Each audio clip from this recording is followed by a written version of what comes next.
কি করছিলি তুই? সাহস কি করে হয়, হ্যাঁ? অনেকক্ষণ করেই দেখছি তোকে। বাস কন্ডাক্টর এগিয়ে এসে বলল, কি হইল ভাই? আপনি কি করতাছেন? লোকটার কলার এইভাবে ধইরা আছেন কেন? চুপ থাকেন আপনি। বাস থামাতে বলেন। নামান এই অসভ্য লোকটিকে। এসব কোন ধরনের নিয়ম? মেয়েদের সিটে পুরুষদের বসতে দেন কিভাবে আপনারা? আশেপাশের যাত্রীরা বুঝে গিয়েছে এতক্ষণে ব্যাপারটি। লোকটিকে এক প্রকার ধাক্কা দিয়ে নামিয়ে দেয় সবাই। রোহান 2-4টা চড়ও মেরেছিল। রোহানকে বাস কন্ডাক্টর শান্ত হয়ে বসতে বলল। বাস আবার চলা শুরু। রোহান ঈশার পাশের সিটেই বসলো কিছুটা দূরত্ব রেখে। ঈশা বলল, ধন্যবাদ। রোহানের মেজাজ অতিরিক্ত খারাপ ছিল। রোহান খুব কড়া ভাষায় বলল, তোমার মধ্যে কি আক্কেল জ্ঞান নেই? লোকটি তোমাকে বিরক্ত করছিল আর তুমি চুপচাপ বসেছিলে। ঈশা চুপ করে রইল। অসহ্য যত সব। বেশি ভালো লাগছিল মনে হয়। ঈশা অনেক ভয় পেয়েছিল, তাই কিছু বলার সাহস পায়নি। রোহানের কথাটি শুনে ঈশার হাত পা অবশ হয়ে গিয়েছে। এসব কথা শুনলে ঈশার খুন হয়ে যেতে ইচ্ছে হয়। কেন ভালো লাগবে তার পরপুরুষের স্পর্শ? মুহিবও একবার ঈশাকে বলেছিল এমন কথা, যখন তাকে একটি ছেলে মেসেজ দিয়েছিল, তাও খুবই গুরুত্বপূর্ণ কাজে। সব কিছুতেই মুহিব সন্দেহ করতো ঈশাকে। সন্দেহ এমন পর্যায়ে চলে যায় সে ঈশার চরিত্র নিয়েও কথা বলে। ঈশার এখন ভীষণ কষ্ট হচ্ছে। প্রতিটি মেয়ের জন্য তার চরিত্র অনেক মূল্যবান সম্পদ। সেই চরিত্রে দাগ না লাগানোর জন্য তারা কতভাবে নিজেকে গুটিয়ে চলে। কিন্তু কিছু মানুষরূপী পশুরা চিন্তাও করে না কোনো মেয়ের ক্ষতি করার আগে।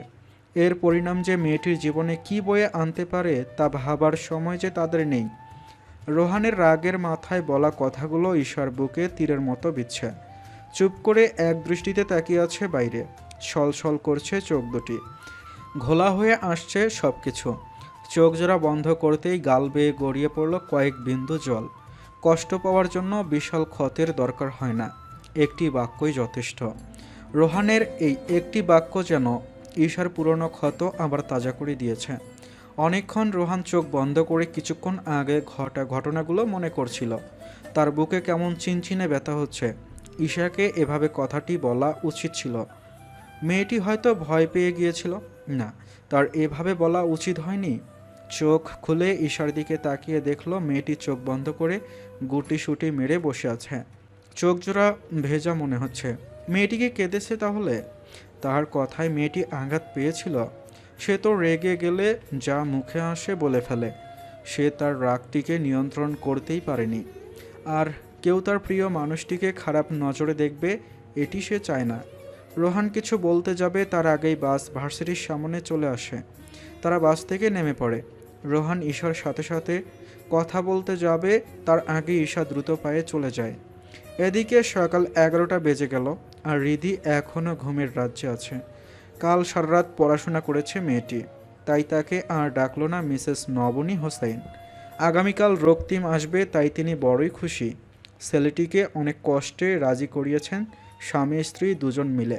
রক্তিম 2 বছর আগে যে কারণে গিয়েছিল, এতদিনে হয়তো সব ঠিক হয়ে গিয়েছে, এটি ভেবে নেন নবনী।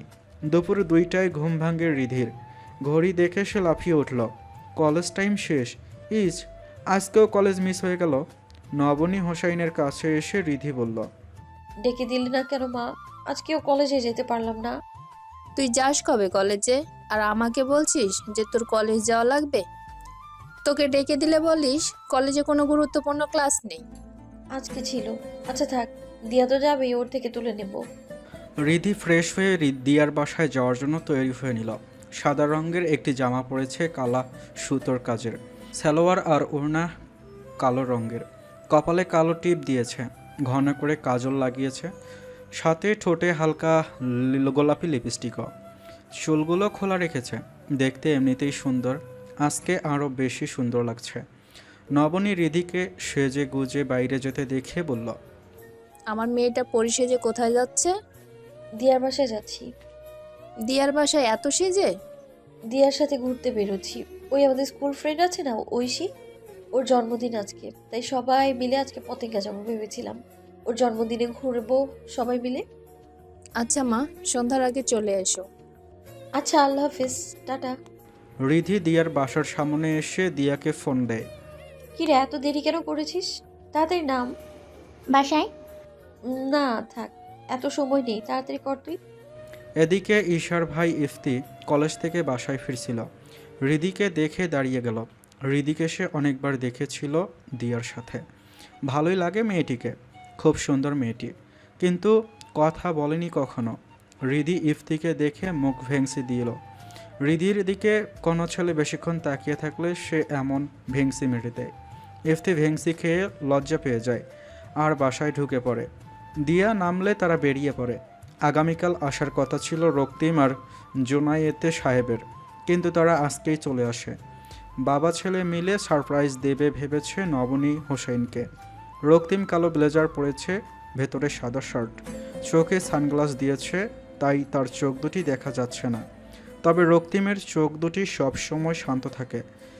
মুখে চাপদাড়ি আর কালো ঘন চুলগুলো খাড়া, দেখতে খুবই সুন্দর ছিল, এখন আরও বেশি স্মার্ট লাগছে। রক্তিম অনেক চঞ্চল স্বভাবের ছিল, কিন্তু এখন আগের চেয়ে অনেক বেশি গম্ভীর হয়ে গিয়েছে। এয়ারপোর্ট থেকে গাড়ি ভাড়া করে তারা বাসায় পৌঁছালো। নবনী হোসেন স্বামী সন্তানকে দেখে যেন আকাশে চাঁদ পেয়েছেন। 2 বছর পর দেখছেন রক্তিমকে। ভিডিও কলে তো কথা হতো, কিন্তু সন্তানকে ছুঁয়ে দেখা, নিজ হাতে খাইয়ে দেওয়া থেকে তিনি এতদিন বঞ্চিত হয়েছিলেন। আর আজ তার সব ইচ্ছেই যেন পূর্ণ হলো। রক্তিমের চোখ দুটি হৃদিকে খুঁজছে। জোনায়েদ সাহেব বললেন, আমার রিদিমা কোথায়? দেখছি না কেন, বাবা এসেছে তার? তুমি আসবে তাই তোমার পছন্দের খাবার রান্না শিখছি। তুমি আসলে তোমাকে রান্না করে খাওয়াবো নাকি? এখন ওই একটু ঘুরতে গেল তার বান্ধবীর সাথে, এসে যাবে সন্ধ্যার আগে। গিয়েছে কোথায়? পতঙ্গা। তুমি এত দূর যেতে দিলে মেয়েটিকে? দেশের পরিস্থিতি কত খারাপ জানো? তুমি চিন্তা করো না, দিয়া আছে তো। দিয়া পারবে তোমার মেয়েকে বিপদ থেকে বাঁচাতে? আচ্ছা চলে আসবে, তুমি চিন্তা করো না। সন্ধ্যা হয়ে গেল। জোনায়েদ সাহেবের চিন্তা আরও বেড়েছে। মা, তোমার রিধিকে যেতে দেওয়া উচিত ছিল না। এখন যদি কিছু হয়ে যায়, কল দিয়ে দেখো কোথায়। আচ্ছা দেখছি। হৃদির ফোন বাজছে, কিন্তু তার খেয়াল নেই। তারা পতেঙ্গা থেকে চলে এসেছে অনেকক্ষণ হলো। তারা কেক কাটছে এখন একটি রেস্টুরেন্টে। বাসায় ফিরতে বেজে গেল রাত 8টা। বাসায় বেল দেওয়ার সাথে সাথে নবনী দরজা খুলে দিল। হৃদিকে দেখে বলল, রিধি কই ছিলি এতক্ষণ? ফোন দিচ্ছি, ফোন ধরছিলি না, পরে আবার বন্ধ পাই কেন? সাইলেন্ট ছিল, অনেক ছবি তুলেছিলাম তাই চার্জ শেষ হয়ে গিয়েছে, সরি মা। আচ্ছা আচ্ছা, কে এসেছে দেখ। ভেতরে ঢুকে জোনায়েদ সাহেবকে দেখে, বাবা তুমি? কই ছিলি মা? কতক্ষণ বাবাকে অপেক্ষা করিয়েছিস? বাবা তুমি না কালকে আসবে, আজকে আসবে জানলে আমি কখনোই বের হতাম না। আচ্ছা, এখন কেমন আছে আমার মাটা? ভালো ছিল, তোমাকে দেখে আরো বেশি ভালো হয়ে গিয়েছে। রক্তিম রিধির কণ্ঠ শুনে ঘর থেকে বের হলো। রক্তিমকে দেখে রিধি কয়েক মিনিটের জন্য শকড, আর রিধিকে দেখে রক্তিম মনে মনে অনেক খুশি। রক্তিম ভাবছে, ছোট্ট মেয়েটি কত বড় হয়েছে, দেখতে আরও সুন্দর লাগছে। পুরনো প্রেম যেন জেগে উঠেছে রক্তিমের রিধির প্রতি। হ্যাঁ, সে অনেক ভালোবাসে রিধিকে, অনেক বেশি বাসে। রিধির মায়াবী চেহারা, দুষ্টুমিগুলো কবে যে রক্তিমের মনে জায়গা করে নেয় সে নিজেও জানে না। রক্তিম রিধিকে ভালোবাসে, এটি শুধু রক্তিমের এক বন্ধু জানত। তাদের কথা শুনে ফেলে নবনী।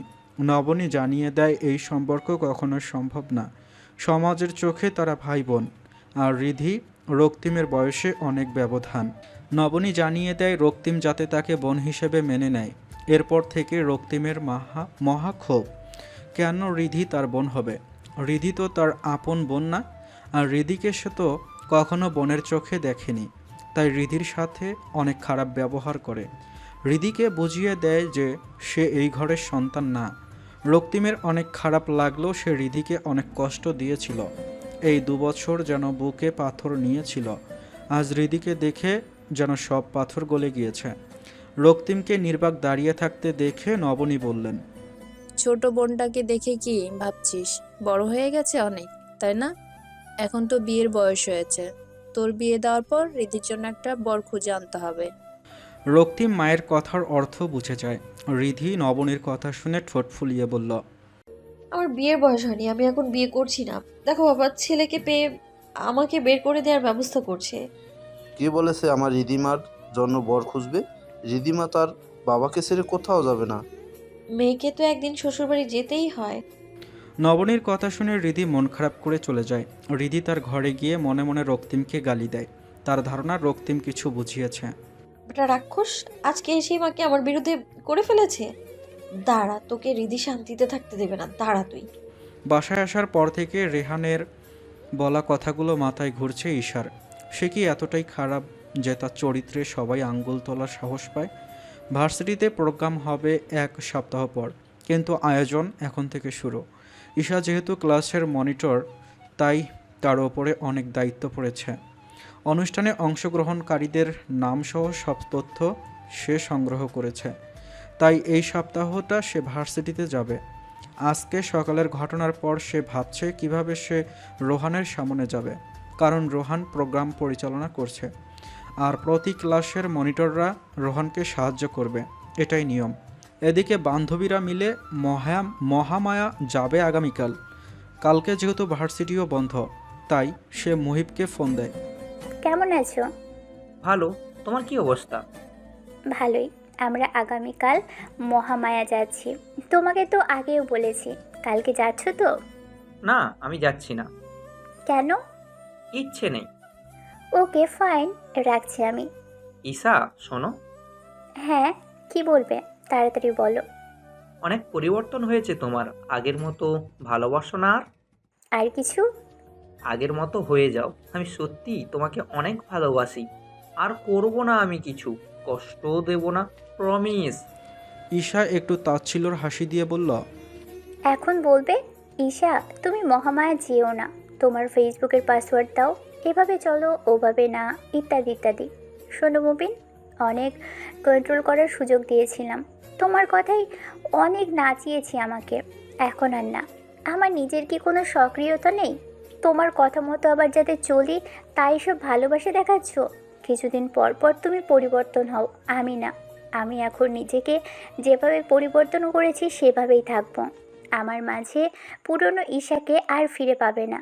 যে মানুষ মূল্য দিতে জানে না, তার কাছে নিজেকে অমূল্য করার ইচ্ছেও নেই। আচ্ছা, কারা কারা যাচ্ছে মহামায়া? কেন? এমনি বলো না। এইটুকু অধিকার তো আছে জানার। তোমাকে যেতে মানা তো করছি না। আমি, মারিয়া, নিশু, তিথি, সাদিয়া, সাথে যাচ্ছে নিশুর বয়ফ্রেন্ড মিহির ভাইয়া আর তিথির বয়ফ্রেন্ড রাহুল। ছেলেও যাচ্ছে, ভালো। তোমাকে তাই যেতে বলেছি। যেতে চাচ্ছ না যখন, যেও না। জানো, আজকে আমার তানিশার সাথে কথা হয়েছে। ভালো হয়েছে। আমাকে কেন বলছো? এমনি। মুহিব কিছু হলেই কোনো না কোনো মেয়ের কথা তুলে ঈশাকে জেলাস করাতে চায়, কারণ সে জানে আর কিছু না হোক, মুহিব কোনো মেয়ের সাথে কথা বললেই ঈশা একটু দুর্বল হয়ে পড়বে। আজকেও তার ব্যতিক্রম হয়নি। ঈশা মনে মনে কষ্ট পেয়েছে, কিন্তু সে মুহিবকে বসতে দেয়নি, কারণ নিজের দুর্বলতা কারো সামনে প্রকাশ না করাই ভালো। মানুষ দুর্বলতার সুযোগ নিয়ে কষ্ট দিতে ভুল করে না। ভোরে মহামায়ার উদ্দেশ্যে যাত্রা দেয় তারা। ভোর 6:30টায় বাসা থেকে বের হয় ঈশা। ঈশা আর নিশু একসাথে একখানে পৌঁছায়। বাকিরা সবাই ওইখানে একত্র হয়। একসাথে ঢাকা চট্টগ্রাম বাসে ওঠে। বাস তাদের মিরসরাই নামিয়ে দেয়। সেখানে থেকে অটোতে করে পৌঁছে যায় মহামায়া। মহামায়া বাংলাদেশের দ্বিতীয় বৃহত্তম কৃত্রিম হ্রদ।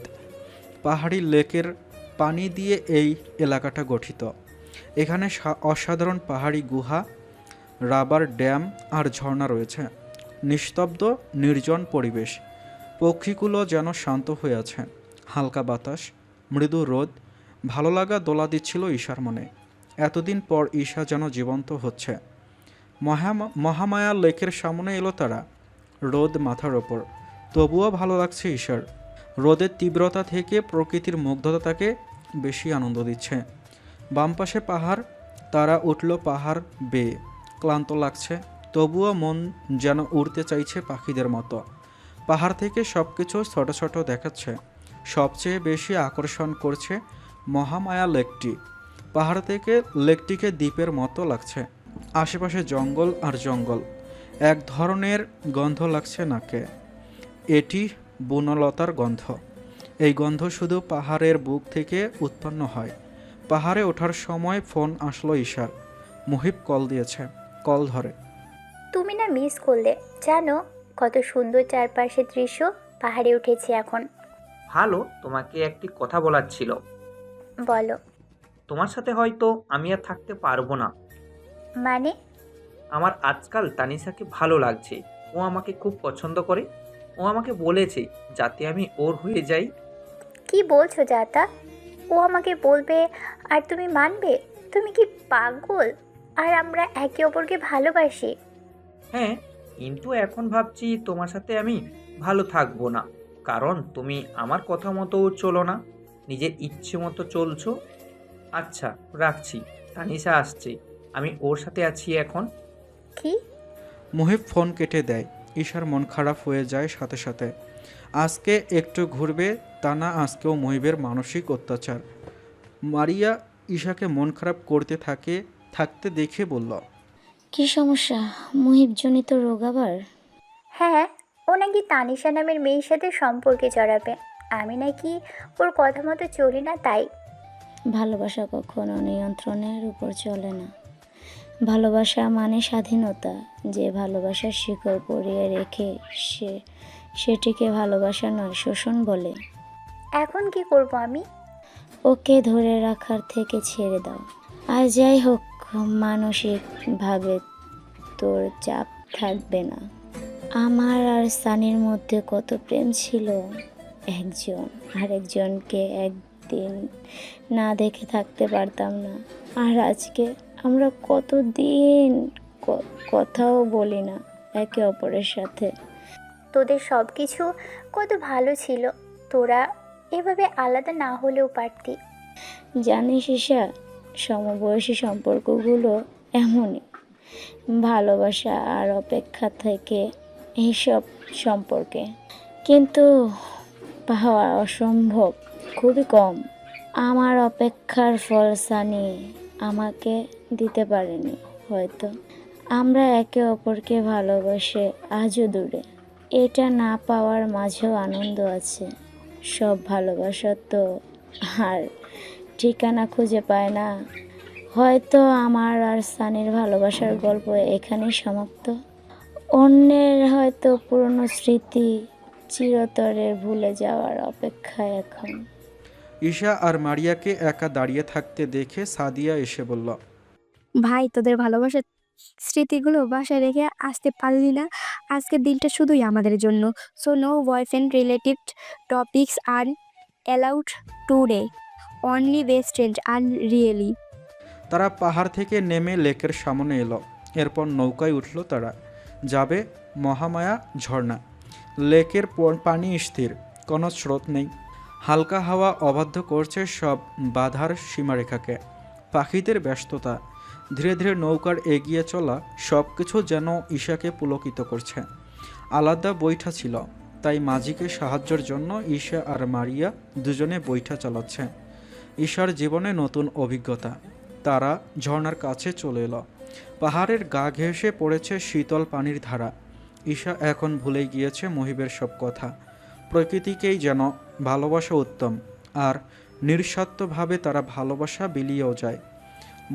মহামায়ার যাত্রা শেষ করে এতদিনের পরিকল্পনা সফল করে তারা। বাস পেতে তাদের একটু কষ্ট হয়। ঢাকা চট্টগ্রাম দামি রোড, তাই আশেপাশে কোনো গাড়িও পাওয়া যায় না। ঢাকা থেকে আসা একটি বাসে ওঠে তারা। অনেকক্ষণ দাঁড়িয়ে যেতে হয় তাদের। যাত্রী নামার পর সিট খালি হয়। বাসের পেছনে সিট পায় তারা। ঈশার ফোনে আবার মুহিবের কল আসে। মুহিব তানিশার সাথেই ভালো থাকবে এসব কথা ঈশাকে শুনিয়ে তার মন খারাপ করে দেয় আবার। মিহির ঈশার মন খারাপ দেখে নিশুর কারণ জানতে চায়। মিহির ঈশার মন খারাপ দেখে নিশুকে কারণ জিজ্ঞেস করলে নিশু সম্পূর্ণ ব্যাপারটি খুলে বলে। মিহির ঈশাকে বোঝায় ভালোবাসা এমনভাবে হয় না। ঈশা যাতে ভেবে চিনতে ভালো সিদ্ধান্ত নেয়। ঈশা বাসায় এসে অনেক চিন্তা করার পর মুহিবকে ফোন দিয়ে বলে, আমি ভেবে দেখেছি আমাদের মধ্যে সব কিছু আজকে এবং এখনই শেষ। তোমাকে ভালোবাসা আমার প্রথম ভুল, আর দ্বিতীয়বার সুযোগ দেওয়া আমার শেষ ভুল। আমার ভুলগুলো সূত্রে আমি জীবনের প্রথম কোনো উত্তম সিদ্ধান্ত নিতে চাচ্ছি। আল্লাহ হাফেজ। আমি তো তোমার সাথে দুষ্টুমি করেছিলাম, দেখছিলাম তুমি কি করো। ধন্যবাদ। তোমার আজকের দুষ্টুমি আমাকে সাহায্য করেছে এই সিদ্ধান্ত নিতে। আচ্ছা বাদ দাও, আজকে কেমন ঘুরলে? মানসিক চাপ দিয়েছো আজকে, আর বলছো কেমন ঘুরলাম। রাখছি আমি। মুহিবকে কিছু বলার সুযোগ না দিয়ে সে কল কেটে দেয়, সাথে নম্বরটিও ব্ল্যাক লিস্টে দিয়ে দেয়। 3-4 দিন হয়ে যাচ্ছে মুহিব ঈশার বাসার সামনে আসছে আর যাচ্ছে।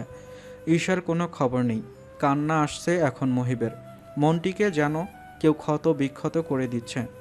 শেষে ঈশা ফোন রিসিভ করার পর অনেক কান্নাকাটি করে মাপ চায় সে, কিন্তু হয়তো ঈশার ধৈর্য সীমার বাহিরে চলে যায় মুহিবের কাজকর্মে। ঈশাকে আর ফেরানো যাবে না, এখন থেকে চলতেই থাকবে মুহিবের অপেক্ষা। কিন্তু ঈশা নিজেকে শক্ত করে ফেলেছে মন থেকে। এখন আর মুহিবের অপেক্ষার সাড়া আসবে না হয়তো ঈশার পক্ষ থেকে। 3-4 দিন রক্তিম তার বন্ধু আর কাজিনদের সাথে ঘুরে কাটিয়ে দেয়। হৃদিকে যেতে বলেছিল সাথে, কিন্তু পড়াশোনার বাহানা দিয়ে সে যায়নি। এই 3-4 দিন সে অনেক পড়েছে। সামনে যেহেতু টেস্ট এক্সাম পড়তে তো হবেই, তারা সবাই মিলে প্ল্যান করেছে টেস্টের পর তারা গ্রুপ স্টাডি করবে। কাছাকাছি বাসা যাদের আছে তারাই শুধু। তাদের 7 জনের এই গ্রুপ হয় যাদের বাসা কাছাকাছি। এর মধ্যে 4 জন মেয়ে, বাকি 3 জন ছেলে। দিয়া, রিধির সাথে আনিকা, বিথিও আছে, তারা একই কলেজের। আর ছেলেদের মধ্যে ইফতি, শাহেদ ও আদি, তারা সবাই ভিন্ন ভিন্ন কলেজের। তবে তারা সবাই অনেক ভালো বন্ধু। তাদের সবার পরিবারের মধ্যেও ভালো সম্পর্ক আছে, তাই তাদের বাবা মারাও রাজি হয়ে যায়। এতে যদি সন্তানদের পড়াশোনা হয় ঠিক মতো তাহলে ক্ষতি কী? কিন্তু রক্তিমের বিষয়টা পছন্দ হয়নি। গৌরব স্টাডি করেছে ভালো কথা, মেয়েরা আর ছেলেরা আলাদা করলেও তো পারত, একসাথে করার কি দরকার? রক্তিম তাই বাবা মাকে বলল, বাবা, আমার মনে হয় না ছেলেদেরকে নিয়ে গ্রুপ স্টাডি করার দরকার আছে। শাহেদ আর আদি পড়াশোনা অনেক ভালো, তাই ইপ্তিও ভালো কলেজের ছাত্র, রিধির অনেক সাহায্য হবে। বাবা, আমিও তো আছি, আমি না হয় রিদিকে পড়াবো। তা তুই তো আসিস, আমিও জানি, তুইও পড়বি, গ্রুপ স্টাডিও করবে। রক্তিম, তোর সময়ও তো করেছিলি তুই, রিদিকে মানা করছিস কেন? মা, আজকালকার ছেলেরা কত খারাপ মন মানসিকতার হয় তুমি জানো না হয়তো। রিধি আড়ালে দাঁড়িয়ে এসব শুনছে আর মনে মনে রক্তিমের 14 পুরুষ উদ্ধার করছে। রক্তিম, আমি জানি তুই রিধির কথা ভেবে বলছিস, কিন্তু শাহেদ আর আদির পরিবার অনেক ভালো, ছেলে দুটো অনেক ভদ্র, আর ইপ্তি তো চোখ তুলে কারোর সাথে কথাও বলে না। তুমি বুঝতে পারছো না, আজকাল সবাই ভালো সেজেই ক্ষতি করে। রিধি এবার সামনে এসে বলল, সবাইকে নিজের মতো না ভাবাই ভালো। আর আমি কি একা একা পড়ছি? আরো 3 জন মেয়েও আছে। রিধি, তোমার এই বিষয়ে কথা বলার দরকার নেই, তুমি যাও। আচ্ছা, তাহলে আপনারও আমার বিষয়ে কথা বলার দরকার নেই। বাবা মা সব সময় আমার জন্য ভালো কিছুই চিন্তা করেন, আপনার মতো আমাকে অনাথ বলেন না। রিধি কথাটা বলেই চলে গেল। রিধির কথা শুনে রক্তিম আর কিছুই বলতে পারল না। জোনায়েদ আর নবনীও খুব কষ্ট পেয়েছেন রিধির কথা শুনে। জোনায়েদ সাহেব উঠে তার রুমে চলে যায়। নবনী রিধির রুমের সামনে যায়, কিন্তু রিধি দরজা বন্ধ করে দেয়, তাই আর ঢুকতে পারেনি।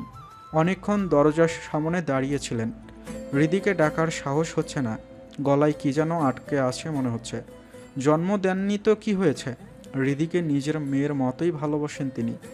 রিধি নিজেকে অনাথ বলেছে মানে? রিধি তাকে মা মনে করে না? তিনি রিধির মা হতে পারেননি, নিজেকে ব্যর্থ মা মনে করছেন এখন। জোনায়েদ সাহেবের মনে কষ্ট চেপে বসে। রিধি কিভাবে বলল নিজেকে অনাথ? সে কি এতদিন নিজেকে অনাথ ভেবে এসেছে তাহলে?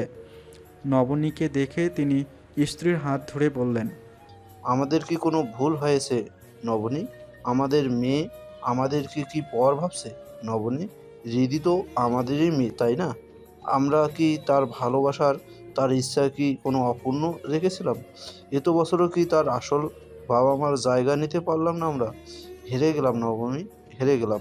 বাবা মা হওয়ার জন্য কি রক্তের সম্পর্ক লাগে? তুমি শান্ত হও, আমরা অনেক ভালোবাসি আমাদের মেয়েকে। আমি জানি রিধিও আমাদের অনেক ভালোবাসে, আর ও আমাদের ছেড়ে কখনো যাবে না। দেখে নিও, রিধিকে জন্মদিনই কিন্তু ওর মুখে মা ডাক শুনেছি আমি, আমাকেই সে মা ডাকে। এই অধিকার আল্লাহ আমাকে দিয়েছেন। কেউ কেড়ে নেবে না আমাদের রিধিকে। আজকের পর রিদি যা বলবে তাই হবে। ওর মনে আর আসতেই দেব না যে সে অনাথ। রিদি আমার মেয়ে, আমাদের মেয়ে। রক্তিম চোখ বন্ধ করে জানালার পাশে দাঁড়িয়ে আছে। তার কি কোনো অধিকার নেই রিধির ওপর? রক্তিম রিধিকে ভালোবাসে, এর চেয়ে বড় কি কোনো অধিকার আছে? রক্তিমই রিধিকে বলেছিল যে রিধি অনাথ। রিধি যাতে নিজেকে এই ঘরের মেয়ে মনে না করে, কিন্তু ভীষণ কষ্ট নিয়ে বলেছিল এই কথা। কারণ সমাজের চোখে তারা ভাই বোন, সমাজের চোখে তাদের সম্পর্ক হারাম। নবনী, জোনায়েতের পরিবার আর কিছু ভালো বন্ধু, রক্তিমের বন্ধুরা আর রিধির বেস্ট ফ্রেন্ড দিয়ার পরিবার ছাড়া কেউ জানে না রিধি পালিত। পরিবার আর আত্মীয়দের বাইরে যে সমাজ আছে তারা কি মানবে এই সম্পর্ক? যদি জেনেও যায় রিধির চরিত্রে কি আঙ্গুল উঠবে না? সমাজ তো দোষ খুঁজে বেড়ায়। সমাজের কি ভালোবাসা বোঝার ক্ষমতা আছে? রক্তিমকে যেদিন নবনী, হোসাইন এসব বোঝায়, সেদিন থেকেই রক্তিমের বুকের ওপর পাথর বসিয়েছে যেন কেউ। এই পাথর যে কত ভারী সেটি কাউকে বোঝাতে পারেনি রক্তিম। রিধিকে ভালোবাসা আগে কখনো বোঝেওনি এত সব নিয়মের কথা। রক্তিমের এখন ভাবতেই কষ্ট হয়, যে পিচ্ছি মেয়েটি বড় হলে তাকে নিজের করে সব নেওয়ার স্বপ্ন বাঁধছিল, সে এখন কি অন্যের স্বপ্নকে ভাঙবে? না, সে রিধিকে এত সহজে হারিয়ে যেতে দেবে না। রিধিকে নিয়ে অন্য কোথাও চলে যাবে, যেখানে এই সমাজ থাকবে না। নতুন করে সব শুরু করবে। নতুন সমাজে কেউ জানবে না রিধির পরিচয়। কিন্তু সে কেন পালাবে? সে কি কোনো অপরাধ করেছে? কাউকে ভালোবাসা কখনো অপরাধ না। রক্তিম এসব ভাবতে থাকে। এত কঠিন কিছুও না এসব, শুধু শুধু ভাবছে। সমাজ সত্য জানলে কি এমন ক্ষতি হবে? সমাজে কি মেয়ে দত্তক নেয় না কেউ? এটিতে নতুন কি আছে? দত্তক মেয়েদের কি বিয়ে হতে পারে না বাড়ির ছেলের সাথে? মা কি যা তা বোঝাচ্ছে তাকে? আজ থেকে সে এসব নিয়ে ভাববে না। রিধি শুধু রক্তিমের, তার প্রথম ও শেষ ভালোবাসা রিধি। রক্তিম তাই চাচ্ছে না রিধি কোনো ছেলের সাথে মিশুক। রিধির যদি কাউকে পছন্দ হয়ে যায়, এই বয়সে তো প্রেম হয় না, সে রিধির ওপর নজর রাখবে। রিধি কাঁদতে কাঁদতে ঘুমিয়ে যায়। ঘুম ভাঙে সন্ধ্যায়, তার চোখগুলো ফুলে আছে। রুম থেকে বের হয়ে রক্তিমের মুখোমুখি হয় রিধি। রক্তিমকে দেখে ভেংসি দিয়ে চলে যায় মায়ের কাছে। রক্তিম সেখানেই হাঁ করে দাঁড়িয়ে থাকে। নবনী রিধিকে দেখে জড়িয়ে ধরেন আর কান্না মিশ্রিত কণ্ঠে বলেন, আমি কি তোর মা না? রিধি অবাক হয়ে বলল, কেন হবে না? তুমিই তো আমার মা। তোর বাবার কাছে চল, কখন থেকে বসে আছে শুকনো মুখে। কেন মা, কি হয়েছে? নবনী কোনো উত্তর না দিয়ে হাত ধরে টেনে নিয়ে গেলেন রিধিকে জোনায়েত হোসাইনের কাছে। বাবা। রিধির কণ্ঠ শুনে মাথা তুলে বসলেন। আয় মা, বাবার কাছে এসে বস। তোমার কি হয়েছে? আমি কি তোর বাবা না? কেন হবে না? এইসব কেমন প্রশ্ন করছো তোমরা দুজন? কেন বললি তাহলে তুই অনাথ? তুই কি বুঝতে চাইছিলি আমরা মৃত তোর জন্য? মা, অমন কথা কখনো বলবে না। তোমাদের কিছু হলে আমার কি হবে বলো? এসব আমি ভাবতেও চাই না। তোমরা ছাড়া কে আছে আমার বলো? রিধি কাঁদো কাঁদো কণ্ঠে বলল, আমি কি এতটাই খারাপ যে সৃষ্টিকর্তা আমার কাছ থেকে আমার দ্বিতীয় বাবা মাকেও কেড়ে নেবেন? আমার মাকে কেউ কখনো কিছু বলবে না, আর রক্তিমও না। রিদিমার যা চায় সে বাবার কাছে চাইবে। ঠিক আছে মা? ঠিক আছে, তাহলে এখন তোমার রিধিমা যা চায় তাই দাও। কি চায় আমার মাটা? এসব ইমোশনাল কথাবার্তা বন্ধ করে দুজন সুন্দর করে হেসে দাও তো। একটা সেলফি তুলবো আর আপলোড দিব। ক্যাপশন থাকবে #সুখী পরিবার। আগামীকাল জোনায়েত আর নবনীর 30তম বিবাহ বার্ষিকী, তাই সন্ধ্যায় ছোটোখাটো আয়োজন করেছেন জোনায়েত হোসাইন স্ত্রী নবনীর জন্য। কিন্তু রিধি রাতে 12টায় সারপ্রাইজ দেবে ভেবেছে, তাই নিজের পক্ষ থেকে সব আয়োজন করেছে। কেক অর্ডার করেছিল, সেটি আনার জন্য দিয়াকে পাঠিয়েছে। দিয়া বাসার সামনে এসে দিয়ে যায়। এখন বাবার পছন্দের নাস্তা বানাচ্ছে সে। নবনী, জোনায়েত তাদের ঘরে ছিল। রিধি সেই সুযোগে নাস্তা বানানো শুরু করে দেয়। রক্তিম ঘর থেকে বের হয়ে রিধিকে রান্নাঘরে দেখে অবাক হয়ে যায়। কি বানাচ্ছ? রক্তিমের কণ্ঠ শুনে রিধি ভয় পেছনে ঘুরতেই পা পিছলে পড়ে যেতে নিলে রক্তিম এসে রিধিকে ধরে ফেলে। তুমি ঠিক আছো? রক্তিম থেকে নিজেকে ছাড়িয়ে নিয়ে এই সমস্যা কি আপনার? আমি যেখানেই যাই আপনি সেখানেই টিকটিকির লেজের মতো লাফিয়ে লাফিয়ে চলে আসেন। হোয়াট? আমি টিকটিকের লেজের মতো লাফাই? দেখেন, রান্নাঘরে আপনার কোথাও নাম লেখা নেই, সো গেট আউট। তোমার নামও কোথাও দেখছি না। তাহলে সার্বজনীন ভেবে নিতে পারি? আমি খুব ইম্পর্টেন্ট কাজ করছি, আমার বিরক্ত না করলে হ্যাপি হব আমি। বিরক্ত আমি করছি? বিরক্ত তো তুমি রান্নাঘরকে করছো। এত পানি কেন নিচ্ছে? রান্নাঘরে সুইমিং পুল বানাবে নাকি? আমার ইচ্ছা, আমি যা ইচ্ছা বানাবো, আপনার কি তাতে? যান এখান থেকে। এত পানি ফেলে কাজ করতে গেলে আবার পিছলে পড়বে। আর আমি না থাকলে কি হতো? কোমর ভেঙে যেত তোমার। আমাকে কি নিজের মতো বুড়ো মনে করেছেন আপনি যে কোমর ভাঙবে? আমি বুড়ো? রক্তিম শব্দ করে হেসে দিল। রিধি ভয় পেয়ে রক্তিমের মুখ চেপে ধরে। মিনিমাইক লাগিয়েছেন গলায়? এত রাতে অসভ্য লোকদের মতো গলা ফাটিয়ে হাসছেন কেন? রক্তিম রিধির হাত সরিয়ে বলল, চোরের মতো করছো কেন বলো তো? কি চুরি করছো? আপনাকে বলার প্রয়োজন মনে করছি না। আচ্ছা, বাবা মাকে ডাক দিচ্ছে। না না না, আরে ভাই সমস্যাটা কি আপনার? আমি তোমার ভাই না, ওকে? আপনাকে আমি 2 টাকা দিয়েও ভাই বানাই না। বানাতে বলছিও না। এখন বলো কি করছো? না বলে ডাক দিচ্ছি কিন্তু। রিধি মনে মনে বিরক্ত হয়ে বলল, টিকটিকির লেজ, বেটা রাক্ষস, জীবনেও তোর বিয়ে হবে না। বিয়ে হলেও বউ পালায় যাবে তোর, সিঁড়ি থেকে পড়ে পা ভাঙবে তোর। গালি দিচ্ছ আমাকে? আচ্ছা। একটু জোরে গলা উঁচিয়ে বা বা না না, আমি বলছি তো। বলো। বাবা আমাকে সারপ্রাইজ দেবো, তাই নাস্তা বানাচ্ছি। আর আমি চাই না আমার সারপ্রাইজের সাথে আপনি যুক্ত থাকেন। সো এবার যান, নিজের ঘরে যান। আমি থাকলে কি সমস্যা? মাথায় কি ঘিলু নেই? নিজে প্ল্যান করে সারপ্রাইজ দেন, আমার সারপ্রাইজে নজর দেবেন না একদম। রক্তিমকে দাঁড়িয়ে থাকতে দেখে, কান দুটো কি পকেটে রেখেছেন? শুনতে পেলেন না কি বলেছি? আচ্ছা, যাচ্ছে। রক্তিমের অনেক ইচ্ছে রিধিকে রান্না করতে দেখবে, কিন্তু এই মুহূর্তে তার ইচ্ছাটা নিয়ন্ত্রণ করতে হবে। 12টায় রিধি নবনী জোনায়েতকে ডেকে ছাদে নিয়ে গেল। ছাদে গোলাপের পাপড়ি দিয়ে একটি টেবিল সাজিয়েছে, সেখানে কেকটি রাখা ছিল। কেকের মধ্যে লেখা ছিল মিস্টার বাবা অ্যান্ড মিসেস মা এর হ্যাপি ডে। 2টি চেয়ার ছিল টেবিলের 2 পাশে। পুরো ছাদ মোমবাতি দিয়ে সাজিয়েছে রিধি, আর যা নাস্তা বানিয়েছে সব আরেকটি ছোট টেবিলে পরিবেশন করেছে রিধি। এসব দেখে নবনী জোনায়েত খুব খুশি হলেন। কেক কাটা শেষে তারা রিধির হাতে বানানো নাস্তা খেয়ে প্রশংসা করছিল। রক্তিম যখনই খেতে যাবে রিধি প্লেট নিয়ে ফেলে। এগুলো সব আমার বাবা মায়ের জন্য, খেতে ইচ্ছে করলে নিজে বানিয়ে খেয়ে নিন। আমি কি দোষ করলাম? আমারও তো খেতে মন চাইবে, তাই না? এভাবে চেয়ে চেয়ে দেখবো আমি? রিদিমা আমার, এত কষ্ট করে বানিয়েছিস, একটু করে খেয়ে দেখতে দে। না, কখনোই না, কখনো না। আমাকে খেতে না দিলে বাবা মার পেটে ব্যথা হবে। তুমি কি চাও পেটে ব্যথা হোক? কি খারাপ, নিজের বাবা মায়ের দিকেও নজর দেয়। আচ্ছা দিচ্ছি। এগুলো এগুলো না, নিচে আছে আরো আরো বানিয়েছিলাম। এগুলো শুধু আমার বাবা মায়ের জন্য। রিধি নবনী জোনায়েতের দিকে তাকিয়ে বলল, আচ্ছা তোমরা গল্প করো, এসব কিছু তোমাদের জন্যই করেছি, ওনারগুলো তো ওনাকে দিচ্ছি আমি। রিধি রক্তিমের দিকে তাকিয়ে মুখ ভেঙচি দিয়ে বলল। চলুন, খাবেন না?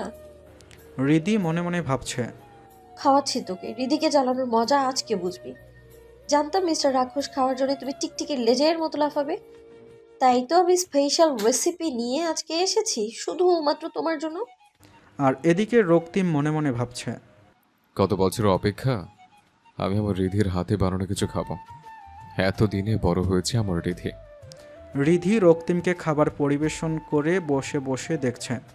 রিধি মরিচ বেশি দিয়েছিল ঝাল নাস্তায়, আর মিষ্টি নাস্তায় তো কোনো চিনিই দেয়নি।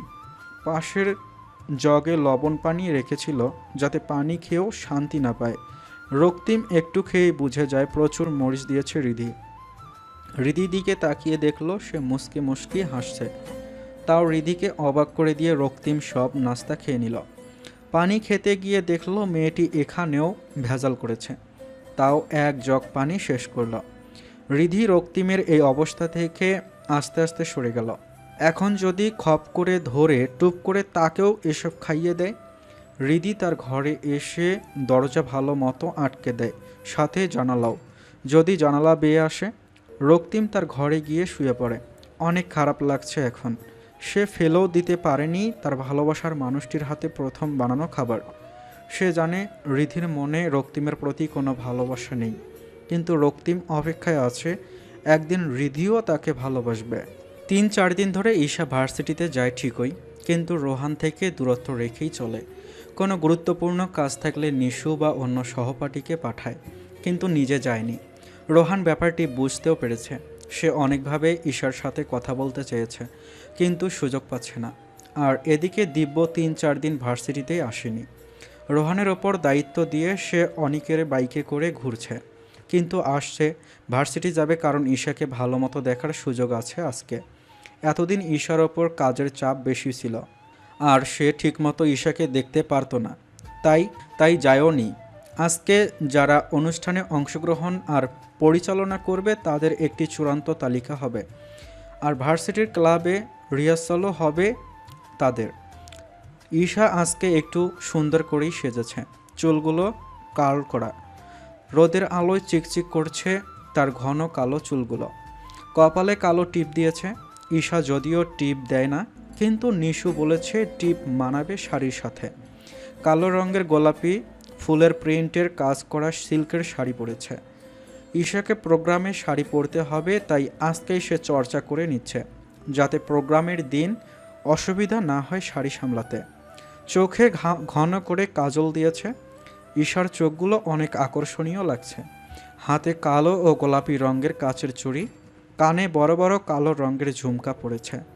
ঈশাকে এত বেশি সুন্দর লাগছিল যে ছেলে মেয়ে সবাই ঈশাকে ঘুরে ঘুরে দেখছে। দিব্য আর রোহান ঈশাকে দেখে হা করে তাকিয়ে আছে। দুই ভাইয়ের চোখের পাতা যেন থেমেই গিয়েছে। অনেক ব্যাপারটি খেয়াল করে রোহানের কানের কাছে এসে জিজ্ঞেস করলো, ভাবিকে কিন্তু খুব সুন্দর লাগছে, নজর দিস না। রাজামশাই জানলে কিন্তু রাজ্যে বড় গন্ডগোল সৃষ্টি হবে। রোহান অনিকের কথা শুনে চোখ নামিয়ে ফেলল। মনে মনে ভাবছে কি করছিল সে। ঈশাকে তো দিব্য ভালোবাসে। সি নিজের সবচেয়ে ভালো বন্ধুর ভালোবাসার মানুষটিকে নিয়ে কিভাবে এসব চিন্তা করছে।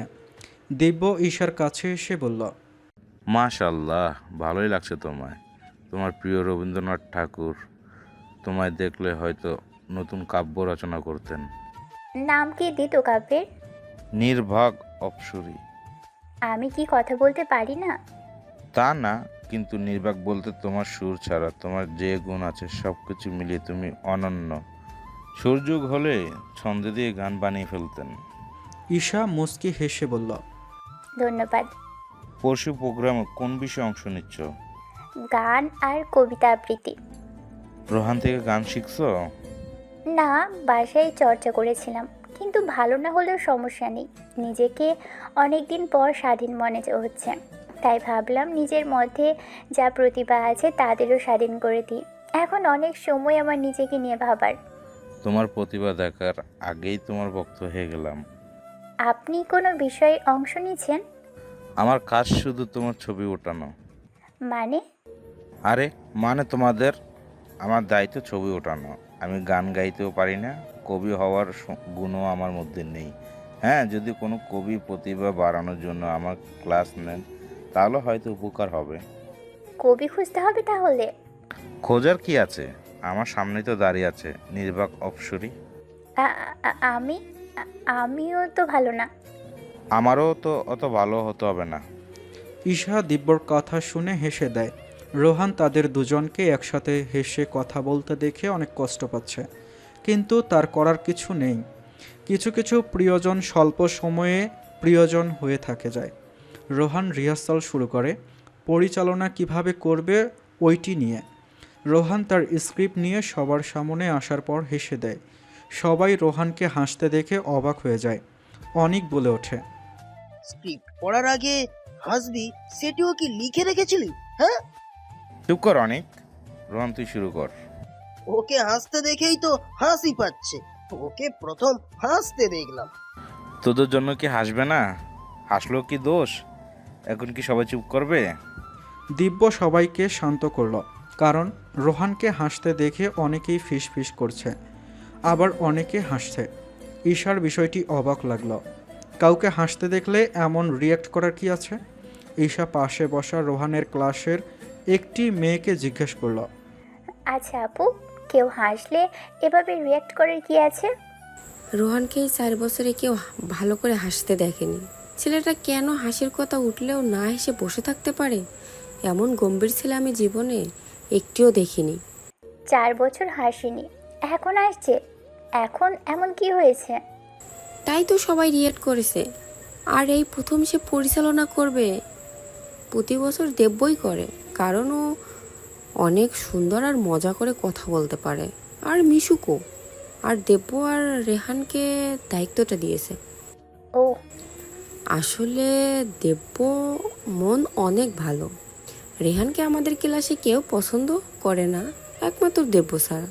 দুজনে দেখতে চেহারা অনেক মিল। সবাই তো তাদের ভাই মনে করে, শুধু তাদের গেট আপ ভিন্ন। গেট আপ এক হলে তাদের দেখলে যমজ মনে হয়। ঈশা মনে মনে রোহানকে নিয়ে ভাবছে, কেন হাসে না রোহান? কী সমস্যা তার জীবনে? ঈশা বুঝতে পারছে রোহানের হয়তো চাপা কোনো কষ্ট আছে, হয়তো কোনো বিষয়ে সে অনেক আঘাত পেয়েছে। রোহান সবাইকে হাসতে দেখে আরও বেশি অস্বস্তি বোধ করছে। দিব্য রোহানের কাছে এসে তাকে নিয়ে ক্লাবের বাইরে আসলো। রোহানের কাঁধে হাত রেখে বলল, রোহান, আমি তোকে দায়িত্ব দিয়েছি কারণ আমি জানি তুই পারবি। এমন না যে তুই কখনো কারো সামনে এসে কিছু বলিসনি। বিতর্কে প্রথম হয়েছিস, এখন চুপ করে আছিস কেন? ওসব আলাদা বিষয়, কিন্তু আমি তোর মতো কাউকে হাসাতে পারবো না। দেখ, আমাকে হাসতে দেখেই কেমন রিয়্যাক্ট করছে সবাই। তুই কখনো হেসে কথা বলিসনি। সবাই জানে তুই গম্ভীর, কিন্তু আমি চিনি তোকে। এইটি আমাদের শেষ বছর ভার্সিটির। এটাই শেষ সুযোগ নিজেকে প্রমাণ করার। এরপর কে কোথায় চলে যাবে, আমি যদি না থাকি তোর পাশে? কীভাবে রাখবি বন্ধুত্ব? সবাই তোকে ভয় পায়, তাই কথা বলতে চায় না। রোহান শোন, জীবনে বন্ধুত্ব খুব দরকার। নিজের মনে সব কষ্ট, সব ধরনের অনুভূতি বন্ধুদের সাথেই ভাগ করা যায়। যখন শ্রোতা থাকে না, এই বন্ধুগুলোই শুনবে তোর বকবক, হাসবে, তামাশা করবে, তবুও শুনবে। এখন হাসছে, পরে হাসবে, কিন্তু প্রচুর ভালোবাসবে। রোহান দিব্যকে জড়িয়ে ধরে বলল, তুই থাকলে আর কি লাগে বল? আমি আছি আর থাকবো। তারা দুজনে ক্লাবে ঢুকলো। এতক্ষণ ঈশা দাঁড়িয়ে দাঁড়িয়ে তাদের কথা শুনছিল। তাদের বের হতে দেখে সেও বের হয়েছিল। ঈশা ভাবছে, কয়েকদিন রোহানের সাথে সে কথা বলতে চায়নি। রোহান ঈশাকে হয়তো সরি বলার জন্য কথা বলতে চেয়েছিল, কিন্তু প্রতিবার কিছু না কিছু বলে সে রোহান থেকে দূরে দূরে ছিল। হয়তো তার মনে কোনো দুঃখ আছে, তাই এমন খারাপ ব্যবহার করেছিল। এখন হয়তো আফসোস হচ্ছে। ঈশা ভাবছে, রোহান ঈশাকে সরি বলতে পারলে হয়তো একটু ভার মুক্ত হবে। কিন্তু এদিকে তাদের কথা শুনে ঈশা দিব্যকে নিয়ে ভাবছে, এত সুন্দর করে কেউ বোঝাতে পারে? দিব্যর কবি হওয়ার জন্য প্রতিভা আছে, যথেষ্ট প্রতিভা আছে। তার কোনো ছন্দ শেখা লাগবে না, কোনো অর্থ আর বর্ণের ব্যবহারের প্রয়োজন নেই। মনের বাক্য দিয়ে সে জীবনের অর্থ শিখিয়ে দেবে। দিব্য আর রোহান ক্লাবে ঢোকার সময় ঈশাকে দেখতে পায়। দিব্য ঈশাকে কল্পনার রাজ্যে ডুবে থাকতে দেখে ঈশার মুখের সামনে তুড়ি বাজালো। কোথায় হারিয়েছ নির্বাক অপ্সরী? নির্বাক অস্পরি কে? নতুন জন্ম নেওয়া প্রেমিকের কাব্যের নাম। বুঝলাম না ঠিক। আরে ঈশা রবীন্দ্র ঠাকুরের ভক্ত তো। বলছি কি, যদি তিনি বেঁচে থাকতেন ঈশাকে নিয়ে একটি কবিতা লিখতেন, আর কবিতার নাম দিতেন নির্বাক অপ্সরী। ও, কি করেছিল ঈশা? না, এমনি একটু বের হয়েছিলাম হাওয়া খেতে, ভিতরে বিরক্ত লাগছিল। আর বাইরে এসে আপনার কথাগুলো শুনে ফেলেছি। আপনার কথাগুলো শুনে অনেক ভালো লাগলো। অনেক ভালো লেগেছে? হ্যাঁ। প্রেমে পড়ে যাওনি তো? দিব্যর কথা শুনে ঈশা আর রোহান দুজনে চোখ বড় বড় করে দিব্যর দিকে তাকায়। দিব্য একটু গলা ঝেড়ে বলল, চলো পরে হাওয়া খেয়ে নিও। দিব্যি, তুই যা, আমি ভেতরে আসছি। ঈশা, একটু সময় হবে? ঈশাকে কি বলবি? তোকে পরে বলছি। দিব্য চলে গেল। রোহান ঈশার দিকে তাকিয়ে বলল, ওই দিনের ব্যবহারের জন্য আমাকে ক্ষমা করে দিও। আসলে আমার মাথা ঠিক ছিল না। সমস্যা নেই, আমি বুঝতে পেরেছি। আচ্ছা আমি আসছি। আরেকটি কথা, জি বলুন। রোহান চুপ হয়ে গেল। কি বলবে এখন? কিছুই তো বলার নেই, বলার মতো ভাষাও খুঁজে পাচ্ছে না। কিছু কি বলবেন? হ্যাঁ হ্যাঁ, তোমাকে আজকে সুন্দর লাগছে। ও ধন্যবাদ, আমি আসছি। ঈশা চলে গেল। মুখ ফসকে বের হয়ে গিয়েছে কথাটি। রোহান কি বলল সেটি নিয়ে আফসোস করছে এখন। ঈশা কি ভাবছে রোহানকে? 3 ঘন্টার মধ্যে সবার রিহার্সাল শেষ। রোহানের পরিচালনা দিব্যর মতো সুন্দর না হলেও অনেক সুন্দর হয়েছে। কিছু মেয়ে তো আজকেই রোহানের ওপর নতুন করে ক্রাশ খেল, কিন্তু ঈশার চোখ বারবার দিব্যর দিকেই যাচ্ছে। দিব্যর কথাবার্তাগুলো ঈশানকে মুগ্ধ করছে। বাসায় আসার পর সারাদিন দিব্যকে নিয়ে ভাবছে ঈশা। এরপর ছাদে যাবে চিন্তা করে একটু কাজল দিচ্ছিল। এমন সময় ইফতি এসে বোনকে সাজতে দেখে বলল, কিরে আপি, এখন আবার কই যাচ্ছিস? ছাদে যাচ্ছি। তুই আর ছাদ? অসম্ভব। তোর ছাদে ওঠার শখ কবে হলো? আর ছাদে এত সেজেগুজে কেন? আশেপাশে তো কেউ দাঁড়িয়ে থাকে না। কি কি বলতে চাচ্ছিস?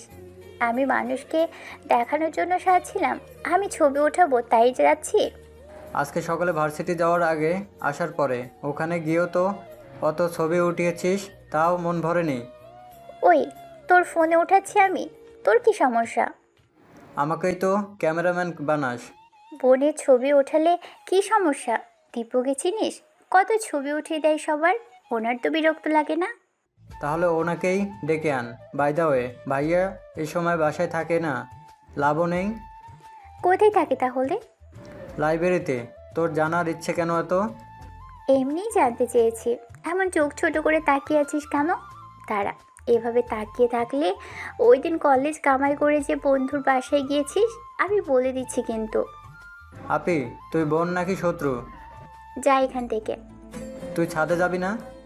আহ আহ আবার কি হয়েছে? পেট ব্যথা করছে, থাক আর না যাই। আচ্ছা, সত্যি নাকি নাকি অন্য কিছু?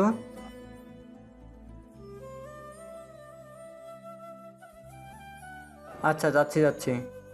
সন্ধ্যায় ঈশার ফোনে কল আসে অপরিচিত নম্বর থেকে। বারবার আসছে দেখে সে কল ধরে দেখে মুহিব। ঈশা প্লিজ কল কাটবে না, আমার গুরুত্বপূর্ণ কথা আছে তোমার সাথে। যা বলার তাড়াতাড়ি বলো। একদম শেষবারের মতো ক্ষমা করো, আর কখনো করব না, সত্যি, আই প্রমিস। তুমি যা বলবে সব শুনবো। এখন আর কিছুই সম্ভব না। তুমি আমাকে ভালোবাসো না? না। আমি তোমার বাসার নিচে এসেছি, তুমি 5 মিনিটের মধ্যে নিচে না নামলে কিন্তু আমি তোমার বাসায় এসে তোমার বাবা মাকে আমাদের ব্যাপারে সব কিছু জানিয়ে দিব। তুমি কি পাগল হয়েছো? আসবে কি না আসবে না? ওয়েট, আসছি। ঈশা নিচে নামার সাথে সাথেই মুহিব ঈশার কাছে চলে এলো। তোমার সমস্যা কি? চলো আমরা বিয়ে করে ফেলি। মানে? বিয়ে করলে আমিও কারোর হাত ধরতে পারবো না, তুমিও না, ব্যাস। ঈশা তাচ্ছিল্যর সাথে বলল, তোমাকে বিয়ে? কেন?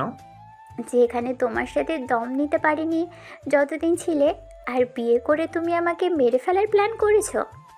এমন কঠোর কেন হচ্ছ? এই কঠোর আমার আগে হওয়া উচিত ছিল। এখন যাও। ঈশা একটিবার বুঝো। মুহিব, বন্ধ করো এসব ন্যাকামো। দিব্য বাসার সামনে এসে ঈশাকে বাইরে একটি ছেলের সাথে কথা বলতে দেখে দাঁড়িয়ে গেল। দিব্য বুঝতে পারল তর্কাতর্কি হচ্ছে। ছেলেটি ঈশার হাত ধরতে যাবে, ওই সময় দিব্য মুহিবকে বাধা দেয়। কি সমস্যা? কে তুমি? আপনি সরে যান, আমি আমার বউয়ের সাথে কথা বলছি। দিব্য মুহিবের মুখে বউ শব্দ শোনার সাথে সাথে ঈশার দিকে ফিরে বলল, কি যাতা বলছে ছেলেটি? এমন কিছুই না। আসলে তুমি চিনো ওকে? হ্যাঁ, ও আমার। আমি ওর বয়ফ্রেন্ড। ঈশা মুহিবকে উদ্দেশ্য করে বলল, আমাদের মধ্যে কিছুই নেই, আর যাও তুমি এখন। আমাকে ক্ষমা করে দাও, তুমি যা বলবে সব করব, বলছি তো। দিব্য মুহিবের কলার ধরে। পুলিশ ডাকবো এখন? মেয়েকে চালাচ্ছিস? তুই কে? হ্যাঁ তুই কে? আমি ওর হবু বর। সাহস কী করে হয় তোর আমার হবু বউকে বিরক্ত করার? ওর আর আমার সম্পর্ক ছিল তো? আগে ছিল, এখন নেই। Get out. এই এলাকায় আর দেখলে তুই শেষ। মুহিবকে এক প্রকার ধাক্কা দিয়ে তাড়িয়ে দিল। এলাকাটিতে বিল্ডিং অনেক কম, মানুষজনও রাস্তায় কম থাকে, তাই কারো নজরে বিষয়টি পড়েনি। ও আর আসলে আমাকে বলবে। ঈশা ছলছল চোখে বলল, ধন্যবাদ। দি, ছেলেটিকে কি ভালোবাসো? বাঁচতাম, কিন্তু এখন না। ওর কারণেই আজ সব কিছু শেষ।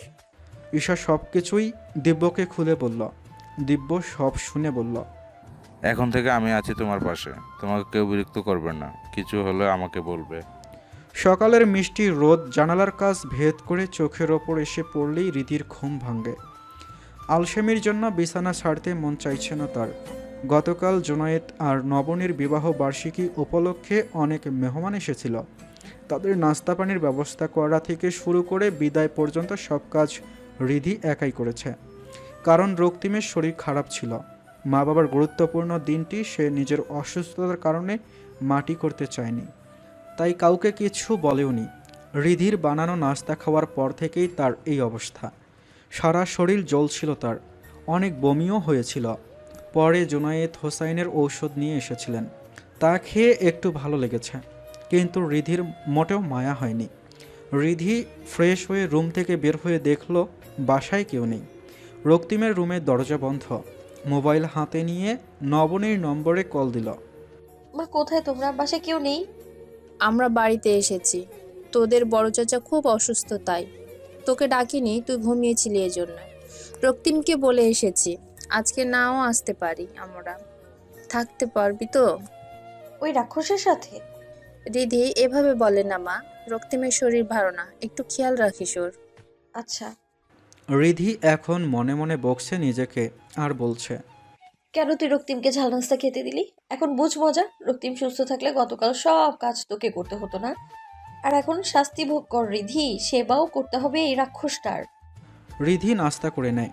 নবনী নাস্তা বানিয়ে গিয়েছিলেন, তাই অসুবিধা হয়নি। এরপর সে ঘরে এসে খুব জোরে গান বাজিয়ে দেয়। এর মধ্যে গোসল সেরে নেয়, তারপর পড়তে বসে যায়। রিধির গান শুনে ম্যাথ করতে খুব ভালো লাগে, এটি তার ছোটবেলার অভ্যাস। এদিকে এত জোরে গানের আওয়াজ পেয়ে রক্তিমের ঘুম ভেঙে যায়। ঘড়ি দেখল দুপুর 12:30।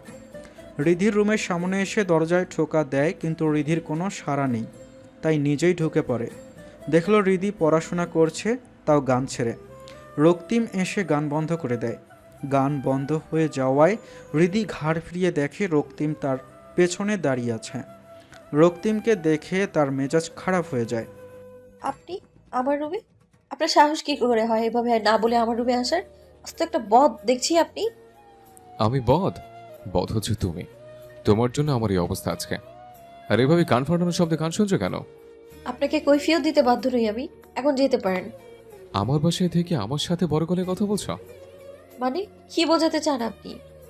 এটা শুধু আপনার বাসা, আমারও বাসা এটা, বুঝতে পেরেছেন? জোর করে অধিকার চাচ্ছ? রিধির চোখ ছলছল করে উঠল। এখন বলবেন আমি অনাথ? আমার বাবা মা নেই, ওনের উপর বোঝা হয়ে আছি, তাই তো? তুমি নিজে বলছো এসব কথা। আচ্ছা কি চান আপনি? চলে যাবো আমি? যাওয়ার জায়গা থাকলে কি এখানে পড়ে থাকতে? বাই দ্য ওয়ে, বাবা মা তোমার উপর দয়া করছে, আর তুমি তাদের সন্তানকে মারতে চাচ্ছ? আমি আপনাকে মারতে চেয়েছি? কি খাইয়েছিল ওই দিন? আপনাকে খেতে তো বলিনি, আপনি নিজেই খাদকের মতো খেয়েছিলেন। এমন ভাবে খেয়েছেন যে মনে হচ্ছে কোনোদিনও অনেকদিন কিছু দেয়নি আপনাকে কেউ খেতে। রক্তিম রিধির দিকে শান্ত দৃষ্টিতে তাকিয়ে থাকে, তারপর এগিয়ে আসতে থাকে ধীরে ধীরে। রক্তিম রিধির কাছে আসার আগেই রিধি রক্তিমকে ধাক্কা দেয় খুব জোরে। ধাক্কা খেয়ে রক্তিম রিধির বিছানায় গিয়ে পড়ে। রিধি দৌড়ে রুম থেকে বের হয়ে বাইরে থেকে দরজা বন্ধ করে দেয়, তারপর বাসা থেকে বের হয়ে যায়। অনেকক্ষণ দরজা ধাক্কানোর পরও যখন রিধি দরজা খুলছে না, রক্তিমের মেজাজ গরম হয়ে যায়। তার ফোনও রুমে রেখে এসেছিল, আর রিধি নিজের ফোন নিয়েই বের হয়েছে। এদিকে বিকেল হয়ে যাচ্ছে, রিধি এখনও আটকিয়ে রেখেছে তাকে। রক্তিম চিৎকার করে বলল, ভালো হচ্ছে না রিধি, দরজা ভেঙে বের হতে পারলে কিন্তু তোমাকে আমি মেরে ভর্তা বানাবো। খোলো রিধি, রিধি, রিধি। উপায় না দেখে দরজা ভেঙেই বের হয় রক্তিম। রক্তিমের দরজা ভাঙ্গার আওয়াজ শুনে আশেপাশের ফ্ল্যাটের মানুষ জড়ো হয়ে যায়। রক্তিম পুরো বাসায় রিধিকে খুঁজে পায়নি। পরে রিধির একটি চিঠি খুঁজে পেয়েছিল, যেখানে রিধি লিখেছে সে এই বাসায় আর থাকবে না। এতদিন সবার ওপর বোঝা হয়ে থাকার জন্য ক্ষমাও চেয়ে নিয়েছে। এখন যদি তাকে রাস্তায় থাকতে হয় সে রাস্তাতেই থাকবে। রক্তিম চিঠি পড়ার পর খুব ঘাবড়ে যায়। রিধি ঘর ছেড়ে চলে যেতে পারে, এটি রক্তিমের মাথায় আসেনি। ভয়ে পাগলের মতো ছোটাছুটি করতে থাকে রক্তিম। রিধির কিছু হয়ে গেলে সে কী নিয়ে বাঁচবে? রিধির ফোনে কল দিয়েও তাকে পায়নি। রাত হয়ে যাচ্ছে, সে কি দিয়ার বাসায় খোঁজ নিয়ে দেখবে?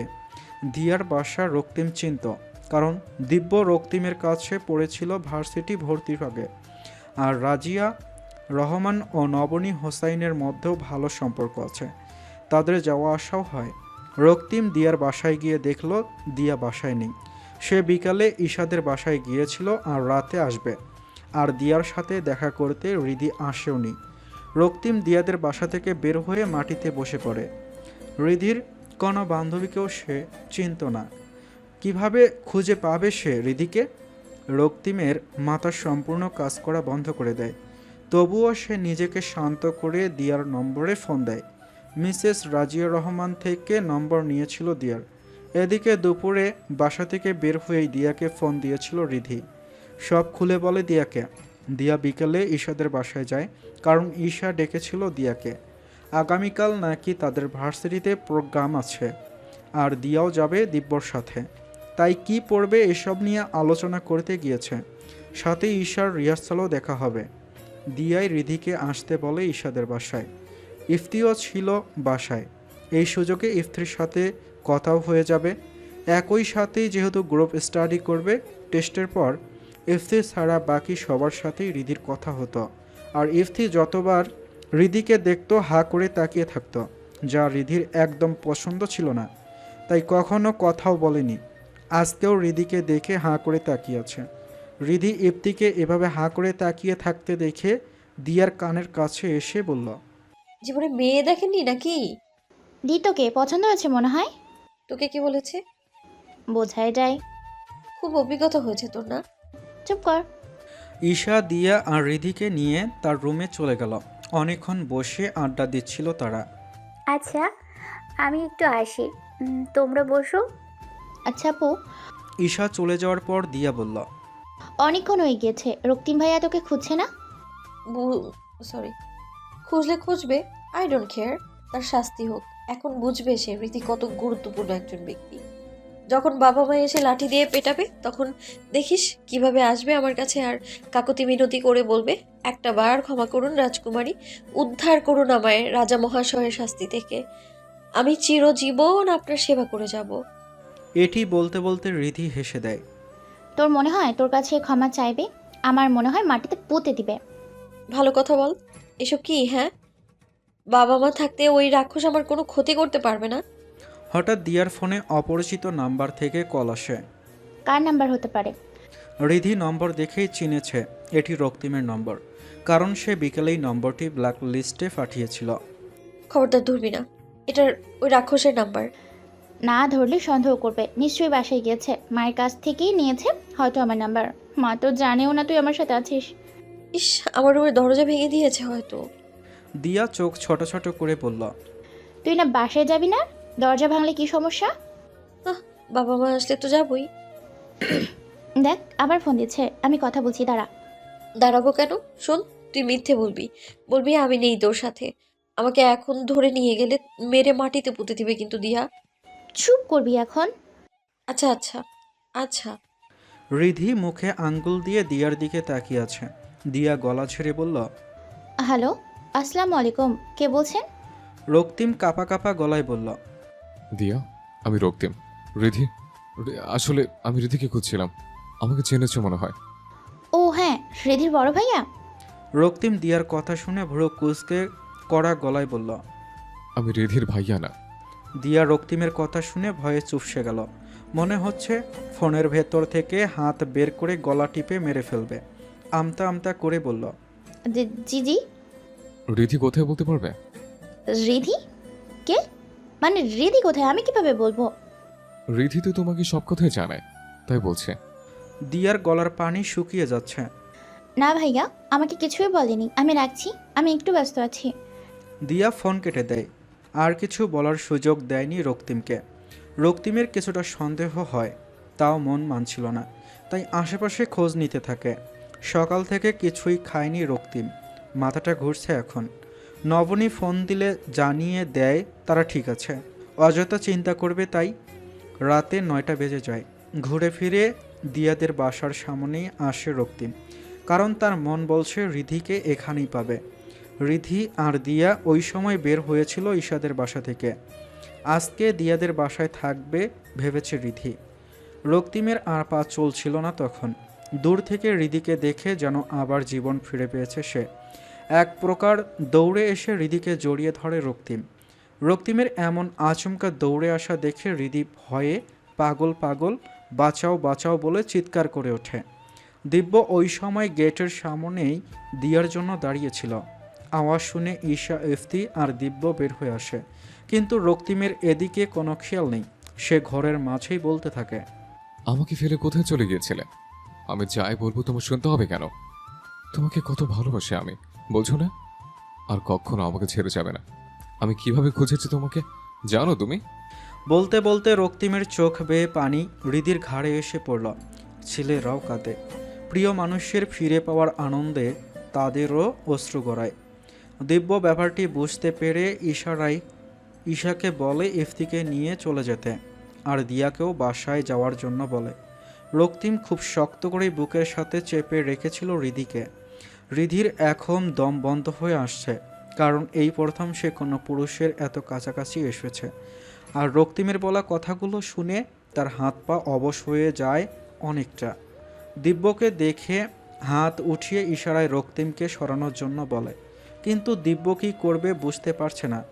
কিছুক্ষণ পর রক্তিম আপনা আপনি নিজের ভার ছেড়ে দেয় রিধির ওপর। তখনই দিব্য রক্তিমকে ধরে ফেলে। দুজন মিলে রক্তিমকে বাসায় নিয়ে যায়। রিদি, তুমি রক্তিম ভাইয়ের খেয়াল রেখো, অনেক দুর্বল মনে হচ্ছে তাকে। রাজিয়া রহমান যেহেতু ডক্টর, তিনি রক্তিমদের বাসায় এসে বলেন তাকে স্যালাইন দেওয়া লাগবে। স্যালাইন কিনে আনে দিব্য। এরপর তারা বাসায় চলে যায়। দিব্য যাওয়ার সময় বলে, দরকার হলে আমাদের ফোন দেবে, আমি আসবো। রিধির এখন খুব খারাপ লাগছে, শুধু তার জন্যই রক্তিমের এই অবস্থা। রিধির কাছে খুব নিষ্পাপ লাগছে এখন রক্তিমের চেহারা, কিন্তু হঠাৎ হঠাৎ রাক্ষস চেপে বসে হয়তো রক্তিমের ওপর। সারা রাত সে রক্তিমের পাশে বসে থাকে। আজকে সে প্রথম অন্যের জন্য রাত জাগছে। কোনো মুভিও দেখতে মন চাইছে না, ঘুমও যেন পালিয়ে গেছে চোখ থেকে। রিধি অপেক্ষায় আছে কবে রক্তিম চোখ খুলে তাকাবে তার দিকে। এভাবেই যেন রিধি বসে কাটিয়ে দিতে পারবে রক্তিমের অপেক্ষায়।